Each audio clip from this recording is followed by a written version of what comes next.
Assalamualaikum pemirsa Jejak Para Wali, untuk kali ini kita membahas tentang Raden Magdum Ibrahim atau Sunan Bonang. Yang subscribe, like dan share saya doakan masuk surga. Raden Magdum Ibrahim lahir pada 1465 Masehi di Surabaya, putra dari Raden Rahmat atau Sunan Ampel dari perkawinan dengan Nyai Ageng Manila, putri Bupati Tuban, Arya Teja. Raden Magdum Ibrahim atau Sunan Bonang merupakan salah satu ulama anggota Wali Songo, sebagai penebar syiar Islam di Jawa pada abad ke-14 Masehi. Sunan Bonang juga dikenal sebagai seniman yang berdakwah dengan menggunakan sejumlah perangkat seni, termasuk gamelan, juga karya sastra.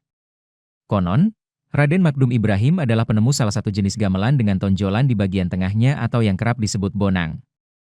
Pendidikan Islam diperoleh Raden Magdum Ibrahim pertama kali dari ayahnya sendiri di pesantren Ampel Denta. Sejak kecil, Sunan Ampel sudah mempersiapkan putranya itu sebagai penerus untuk mensyiarkan ajaran Islam di bumi Nusantara. Beranjak remaja, Raden Magdum Ibrahim pergi ke negeri Pasai, Aceh, untuk berguru kepada Syekh Maulana Ishaq, ayahanda Sunan Giri yang juga merupakan paman beliau sendiri. Sejak kecil, sudah tampak kecerdasan dan keuletan Raden Magdum Ibrahim dalam menuntut ilmu. Selain dibimbing oleh Sunan Ampel dan Syekh Maulana Ishaq, Raden Magdum Ibrahim juga berguru kepada banyak ulama lainnya.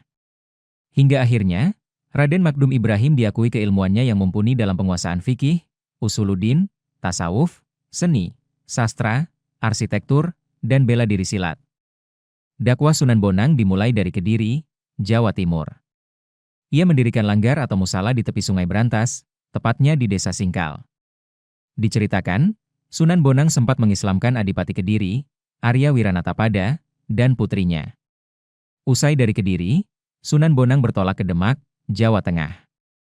Oleh Raden Patah, pendiri sekaligus pemimpin pertama Kesultanan Demak, Sunan Bonang diminta untuk menjadi imam Masjid Demak. Setelah itu beliau banyak berdakwah di wilayah yang bernama Bonang, daerah Lasem, sebelah barat Sarang Jawa Tengah. Maka dari itulah beliau lebih dikenal dengan nama Sunan Bonang. Sebagaimana Wali Songo lainnya, Raden Magdum Ibrahim menyebarkan Islam melalui media seni dan budaya. Ia menggunakan alat musik gamelan untuk menarik simpati rakyat. Konon, Raden Magdum Ibrahim sering memainkan gamelan berjenis bonang, yaitu perangkat musik ketuk berbentuk bundar dengan lingkaran menonjol di tengahnya. Jika tonjolan tersebut diketuk atau dipukul dengan kayu, maka akan muncul bunyi merdu. Raden Magdum Ibrahim alias Sunan Bonang membunyikan alat musik ini yang membuat penduduk setempat penasaran dan tertarik. Warga berbondong-bondong ingin mendengarkan alunan tembang dari gamelan yang dimainkan Sunan Bonang. Ia menggubah sejumlah tembang tengahan Macapat, seperti Kidung Bonang, dan sebagainya. Hingga akhirnya, banyak orang yang bersedia memeluk agama Islam tanpa paksaan. Sunan Bonang juga mahir memainkan wayang serta menguasai seni dan sastra Jawa. Dalam pertunjukan wayang, Sunan Bonang menambahkan ricikan, yaitu kuda, gajah, harimau, garuda, kereta perang, dan rampogani untuk memperkaya pertunjukannya.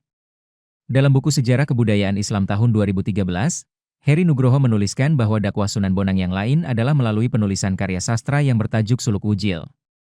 Saat ini, naskah asli Suluk Wujil disimpan di Perpustakaan Universitas Leiden, Belanda. Suluk Wujil diakui sebagai salah satu karya sastra terbesar di Nusantara karena isinya yang indah serta kandungannya yang kaya dalam menafsirkan kehidupan beragama.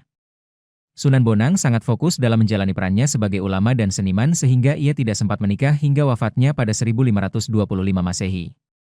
Makam Sunan Bonang terletak di Kompleks Pemakaman Desa Kutorejo, Tuban, Jawa Timur, atau berada di barat alun-alun dekat Masjid Agung Tuban.